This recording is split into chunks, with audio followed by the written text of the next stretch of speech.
Right now, we're going to dig our teeth into the impact on the Carolina Panthers head coaching search that the hiring of Dan Morgan, the general manager, yesterday will have.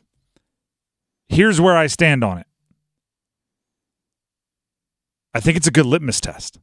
I think right now, as soon as they hire their head coach, there's a good chance we're going to know if anything has changed at all with David Tepper. Because there's two names that are being brought up most often with the Carolina Panthers. And one of them is Ben Johnson, and it's been Ben Johnson for a long time. Reportedly, David Tepper loved him last offseason. Ben Johnson elected to go back to being the offensive coordinator of the Lions. That worked out well for him. And it is working out well for him, I should say. And the other is Dave Canales, who's the offensive coordinator from the Bucs. Okay? I'm going to focus in on Canales for a second. Joe Person of The Athletic reported that momentum is building for Dave Canales' candidacy in Carolina. Here's the key. He and Dan Morgan were together in Seattle. So Canales was on the coaching staff. Morgan was in the front office with the Seattle Seahawks. They have a relationship. This is where the internet turns into the best sleuth in the world. Mm-hmm. There are social media pictures of them hugging. Tinfoil hats. They appear to be comfortable in an embrace with one another. Hey. Right? They have some type of, hey, it's not like they ended on cold terms. They could be buddies. So if it is Canales, I will actually be optimistic. Even though, if we're just like, if you're truth seruming me, he's not my particular choice. I would want Bobby Slowick, Ben Johnson, and then somewhere down the line, maybe Dave Canales. But if it is Canales, I'm going to be optimistic that things might be changing because I think that Canales would be Dan Morgan's choice.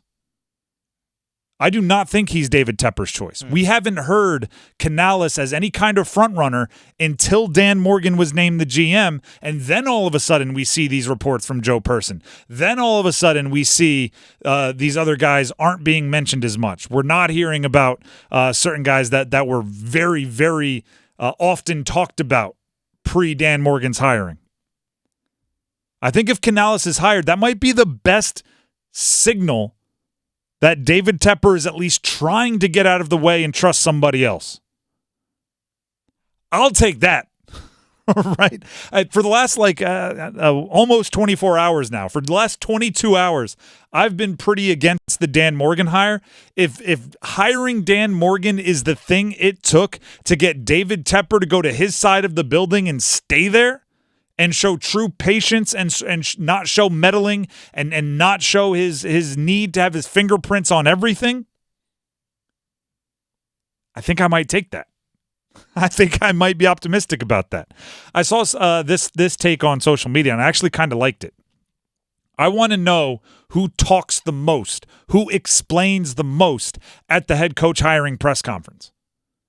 Right, when they get the brain trust together and they all sit at the like it's a high school signing day, right? They have the table with the tablecloth over it with the team logo, and they have the sponsored backdrop behind them, and they have the owner and the GM and probably some kind of assistant executive, and then the head coach, and they're introducing the head coach. If David Tepper is the one fielding questions, if David Tepper is the one explaining why, I'm going to go, I don't like this. If it's Dan Morgan taking it over, I'll like it a lot more.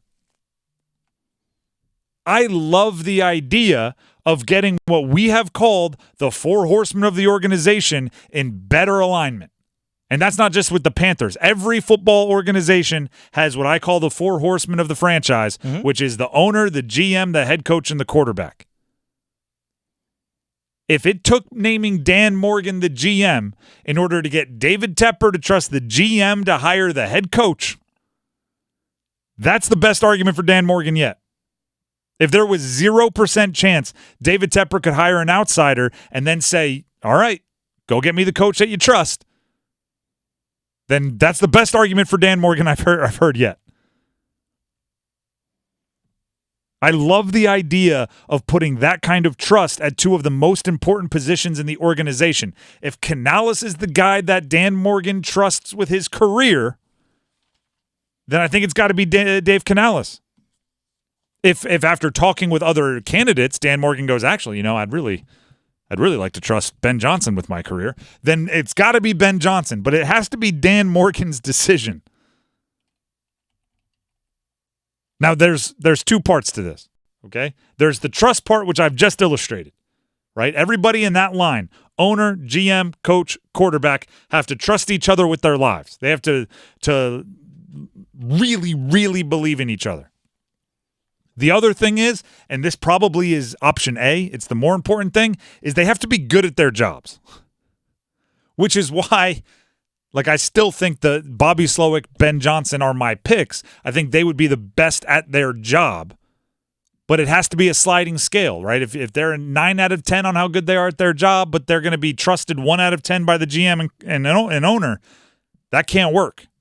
And the reverse can't be true either. You can't be Dan Morgan's guy, right? You can't be, hey, he was my best friend when we were in Seattle. We lived down the street. We used to walk dogs together. We carpooled into work.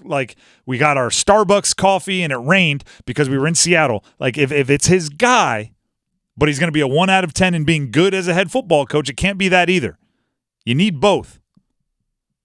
So when Sportsology, who's the firm that Tepper hired to run these searches and make these hires, when Sportsology is trying to mimic what they were able to build in San Francisco, they were also hired by San Francisco when they hired Kyle Shanahan and John Lynch, and very obviously David Tepper said, I would like to order what they ordered. Yes. I'll have what they're having. 4 NFC championship games in the last 5 seasons. Potential for 5 or 6. Yeah, I would like a edge rusher like Bosa, a linebacker like Warner, a safety like Hufanga, a running back like CMC. Where'd you get that one from? Yeah. I would like multiple wide receivers like Deebo Samuel and Brandon Ayuk. I'd like a tight end like Kittle, an offensive line led by Trent Williams. I'd like it all, please. And they're like, great, we'll line you up with the old San Fran. What you need first is you need a GM and a coach who love each other and they're best friends, because John Lynch and Kyle Shanahan seem to really be in lockstep. They sign all their I'll sign a 6-year deal, you sign a 6-year deal. We'll renegotiate 4 years later. We'll both add 6 years onto our deal at the same time. So neither of us are ever lame ducks while the other one's secure. So we're both building for the same length of future. But the other side of that is, guess what? John Lynch has been really good at his job, and Kyle Shanahan is really good at his job. Right? It doesn't matter if they trust each other implicitly, if they're Butch Cassidy and the Sundance Kid, going off the cliff together and just, hey, at least we're together. That doesn't work either. So if you put Dan Morgan there and he's not trading a 2nd, a 3rd, a 4th, and a 5th for Christian McCaffrey, and he's not drafting Deebo Samuel in the 2nd round, and he's not trading a 4th rounder for Trent Williams, and he's not doing all the things that turn the Niners into the Niners, all you have is a better culture in the room while you still lose games. Then you're just another guy. So you need the trust and you need to be good at your job. Those are the two things I am judging the head coaching hire on. Does it feel like Tepper and Dan Morgan trust the head coach? And will they be good at their job? It's a very simple 2-part rubric. Turn in your syllabus. We'll start the real work on Monday.